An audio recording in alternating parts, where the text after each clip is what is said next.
Media sosial tengah ramai membahas kehadiran trailer film animasi Merah Putih One for All. Kementerian Ekonomi Kreatif membantah memberikan bantuan finansial kepada tim produksi film animasi tersebut.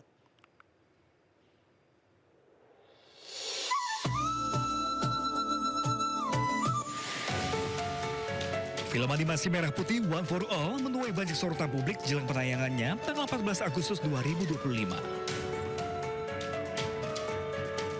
Sebagian warganet menyampaikan kekecewaannya setelah menonton trailer. Menurut warganet, kualitas film itu gagal dan tak sesuai ekspektasi di tengah industri animasi Indonesia yang tengah naik daun dan membaik. Tidak hanya itu, beredar isu pemerintah ikut mendanai film ini. Tuduhan ini langsung dibantah oleh Wakil Menteri Ekonomi Kreatif Irene Umar. Dalam klarifikasinya melalui media sosial, Irene mengakui pernah menerima audiensi tim produksi film animasi Merah Putih One for All pada Juli 2025. Namun ia membantah Kemenkraf membiayai film ini.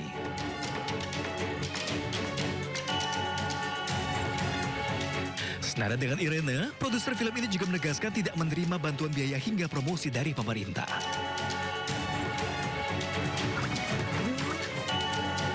Film animasi Merah Putih One for All sendiri menceritakan tentang kisah 8 orang anak yang mencari bendera merah putih yang hilang. Produksi film ini menghabiskan dana sekitar 5 miliar rupiah. Pembuatannya pun terbilang cepat, hanya sekitar 2 bulan saja.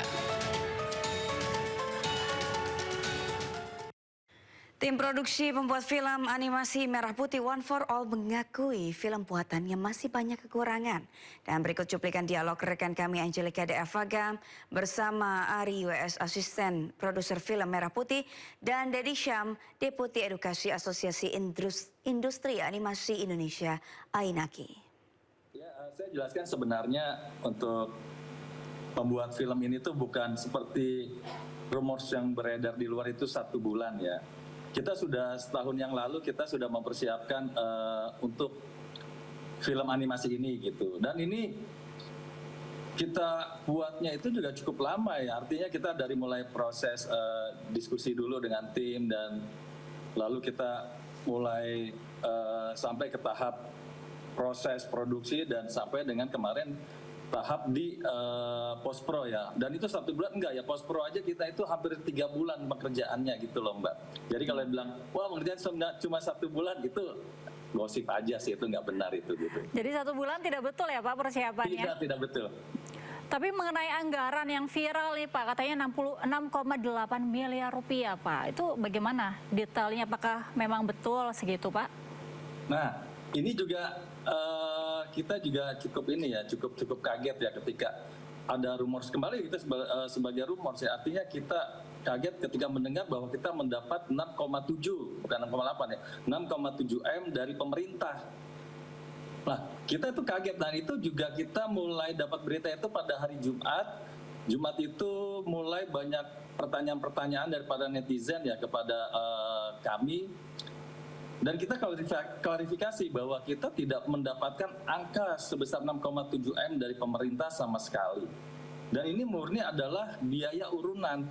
Dan kalau kita bilang ini nominalnya emang segitu, kita jujur aja bahwa ini adalah kita dari tim, dari semua ya, semua yang terlibat ini kita tidak menentukan angka, ini honor saya segini ya, honor saya segini, enggak Mbak. Jadi kita ini adalah dedikasi kita yang kita dari tahun lalu memang di 80 tahun Indonesia kita mau bikin apa ya kira-kira ya gitu. Wah kita bikin ini aja deh, bikin film ya, filmnya apa nih? Oh film animasi aja deh gitu. Nah lalu anggarannya bagaimana? Animasi itu kan cukup besar gitu loh. Nah kita mengumpulkan teman-teman yang satu visi dengan kita ya, dari eksekutif produser, director, produser, lalu sampai animator dan tim semuanya. Ini kita tidak mendapatkan angka sepeser pun loh Mbak gitu. Jadi ini benar-benar kita bekerja secara urunan seperti itu. Jadi kalau dibilang kembali lagi saya tegaskan bahwa 6,7 M itu kita tidak ada sama sekali gitu. Tidak ada juga dukungan dari pemerintah dalam hal finansial begitu ya Pak? Sama sekali tidak ada Mbak. Jadi gini, kita bulan kemarin kalau nggak salah ya, saya ingat saya bulan Juli itu kalau nggak salah, kita sempat audiensi kepada Kementerian Aircraft. Tapi audiensi itu kita hanya bilang bahwa kita membuat sebuah film animasi. Pada saat itu sudah masuk post-pro ya, udah post-pro itu, cuma belum final ya. Sedikit lagi sih, tinggal berapa persen lagi final. Dan kita ke sana cuma minta bantuan untuk nantinya promosi seperti apa gitu, promosinya mungkin dengan sosial medianya dari Kemenkraf seperti itu gitu kan. Nah, mereka artinya gini, mereka menyambut hal itu karena siapapun yang terkait dengan ekonomi kreatif mereka akan terima seperti itu.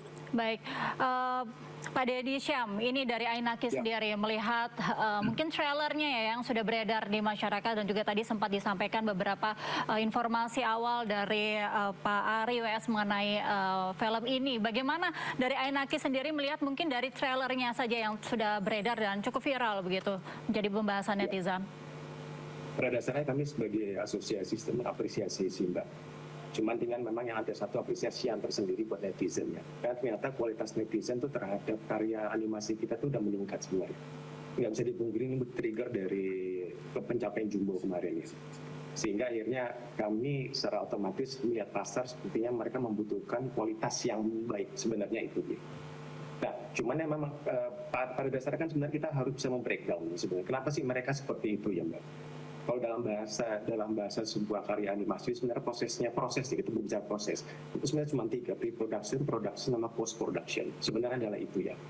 Nah, Mas Hanus itu bilang bahwa kualitasnya itu sebenarnya belum belum layak tayang sebenarnya kualitasnya gitu ya. Baik. Nah, ya pemirsa, kita akan mengetahui situasi terkini terkait demo terhadap Bupati Pati untuk mundur dari jabatannya. Yang turun ke lapangan untuk melakukan aksi demonstrasi. Saya tidak bisa memprediksi terlalu detail, tapi setidaknya 25.000 lebih mungkin massa sudah berkumpul di sekitar aksi unjuk rasa. Bagaimana untuk situasi terkini? Apakah ada penyekatan juga untuk keluar masuk mungkin warga yang ingin bergabung demonstrasi ini? Ya, penyekatan memang sudah dilakukan sejak pukul 6.30 pada saat petugas memang berjaga di titik-titik yang memang menuju akses menuju alun-alun Pati dan pendopo Bupati Pati. Petugas keamanan gabungan dari TNI Polri maupun dari Satpol PP mereka standby untuk mesisir warga yang akan datang ke pusat alun-alun Pati. Namun memang tadi saya lihat mereka hanya dibatasi bahwa tidak bisa menggunakan kendaraan roda 4 maupun roda 2, tapi masyarakat yang jalan kaki mereka tetap diperbolehkan menuju aksi demo. Baik. Sandi, ini mungkin bisakah sekali lagi menceritakan situasi terkini di sana saat ini? Apakah kondusif juga, apa mungkin masa ini masih melakukan aksi, tadi sempat dibilang pelemparan botol aqua? Oh, saat ini memang mereka sudah berangsur tenang.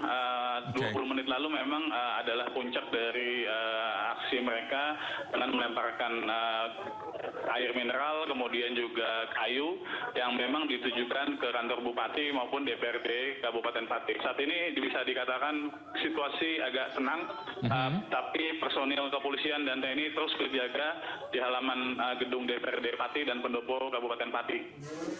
Baik, terima kasih Lazarus Sandi atas informasinya. Nanti kita akan update lagi. Selamat bertugas kembali, Sandi.